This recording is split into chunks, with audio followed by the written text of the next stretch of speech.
You're watching the Fox 8 10 o'clock news with Neill McNeill, Katie Nordine, and Max Weather Chief Meteorologist Van Denton.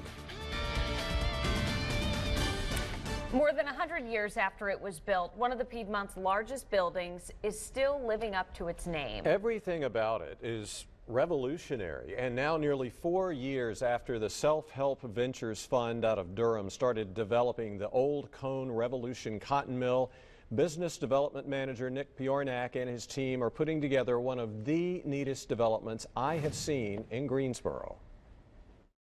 It sits like a fortress in northeast Greensboro. I think it's a huge injection of confidence. Sitting on 50 acres and encompassing 630,000 square feet, the Cone Revolution Mill Complex, with its iconic smokestack bearing the name, looks from the air not too much unlike it did when, in the early part of the 20th century, it was a place where 6,000 to 10,000 workers in 3 different shifts rotated in and out every day. By 1930, Revolution was the largest flannel factory in the world, but like many North Carolina textile mills, it faded a little more than 50 years later when work went overseas. Operations ceased here in 1982. Fast forward to today. This project was the ideal sweet spot. It's where people live, work, eat, and play, all in a place that happens to be on the National Registry of Historic Places. The floors, of course, are very important. We've maintained all the maple floors. Anywhere there was significant damage, we replaced with similar maple, sanded everything out, and blended it in the best we could. But take a walk along the maple in the hallways, and you'll notice the floor isn't the only thing that's been blended. Take, for instance, LT Apparel. It takes up more than 12,000 square feet on the second floor and is among 90 businesses that now call this place home. And they are from hair salons to laboratories to law firms to interior designers.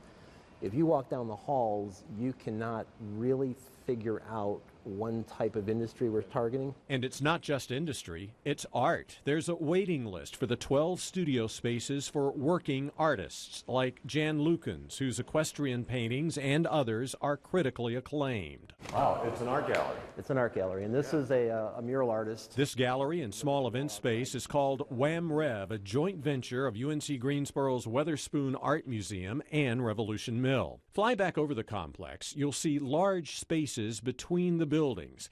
Plans call for this, the largest of the spaces, to become this, an outdoor venue for music and movies projected onto one of the large walls. So this is the hallway.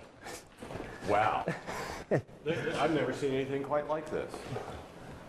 So basically, this is a long hallway with apartments on either side. The 140 apartments run practically the entire length of the mill's south side. There are 26 different floor plans. Rents in the low 900s for 1-bedroom units, low 1000s for 2 bedrooms. And the uniqueness of them is that all of them are built within the fabric and integrity of the mill. So whether there was a brick wall, we left it. Whether there was a column in the middle of a bedroom, we worked around it. And outside, the new Natty Green's restaurant, market, and breweries going in what used to be the mill's carpentry shop. And in the old mechanic shop, the Cugino Forno Pizzeria with its 3 Italian wood-burning ovens that can cook pizzas in 90 seconds. I was in the hospitality business all my whole life, and I find this to be still part of hospitality.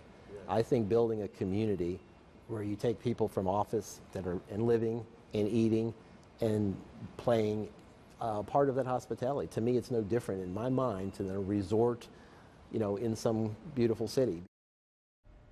The apartments are close to 50% leased. Natty Green's hopes to open in 45 to 60 days. A coffee and juice bar will also open soon.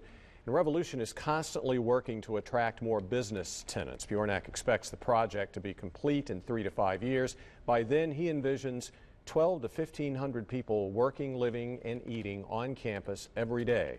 There are also plans to connect Revolution Mill to downtown via the Greenway. It would be a quick 2-mile bike ride between the two.